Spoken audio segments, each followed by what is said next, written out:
मणिकरण जी, आज जो आगजनी हुई है उसको लेकर के आज किसानों के साथ मिले हैं, क्या कुछ आश्वासन है जिला प्रशासन ने दिया? जी, कल मैं मौके पर भी जाके आया था और वहीं से डीसी साहब से बात हुई थी। उन्होंने आज हमें यहाँ समय दिया और बड़ा अच्छी तरीके से सभी को बुला करके अंदर बातचीत करी, हमारी सारी बात को सुना और पूरा आश्वासन दिया है कि एक तो जो 61,000 रुपये मुआवजे की हमने मांग करी, जिस प्रकार से जब प्रधानमंत्री जी का दौरा हुआ तो यमुनानगर के अंदर उनको मुआवजा भी दिया गया, उनको उनकी फसल भी वापस दी, उसी तर्ज पे हमने यहाँ मांग करी।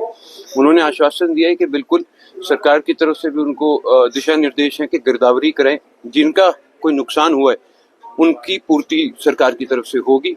दूसरा, एक जो ब्लॉक स्तर के सरपंच है उनकी तरफ से एक डिमांड थी कि हर ब्लॉक के ऊपर फायर ब्रिगेड खड़ी होनी चाहिए, उसके लिए भी अभी मौके पर उन्होंने खड़ी करवा रखी है और आगे के लिए भी उन्होंने आश्वासन दिया कि हम इसके ऊपर भी कार्रवाई करेंगे और ब्लॉक स्तर पे एक फायर ब्रिगेड खड़ी करवाने का काम करेंगे। मेरे साथ महावीर जी अंदर थे, प्रकाश जी थे ममेरा से, इनको भी मैं साथ लेके गया था क्योंकि महावीर जी का काफी नुकसान हुआ। इनकी 23-24 एकड़ जमीन उन्होंने ठेके ले रखी थी जो कि 70,000 रुपए के हिसाब से ले रखी थी। अगर इनको मुआवजा नहीं मिलता तब मान करके चले फिर आगे घर चलाना भी मुश्किल है। और सिर्फ खाने के दानों की बात नहीं, फिर पशुओं के लिए चारे की भी कोई अब व्यवस्था नहीं है।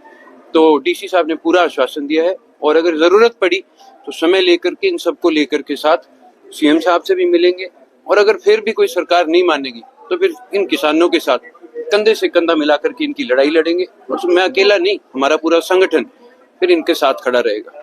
जिस तरह से फसल जली है, कुछ जगह चोपटा में 13 से 14 सौर ऊर्जा के जो ट्यूबवेल है वो भी नुकसान हुआ है, एक जगह ट्रैक्टर भी जला है जी, तो उनके साथ साथ वो मुआवजा भी हमने डिमांड करी है, उसका भी उन्होंने आश्वासन दिया कि हम उस सारे को कवर करेंगे। हम सिर्फ फसल का नहीं, उन ट्यूबवेलों का मुआवजा भी देंगे।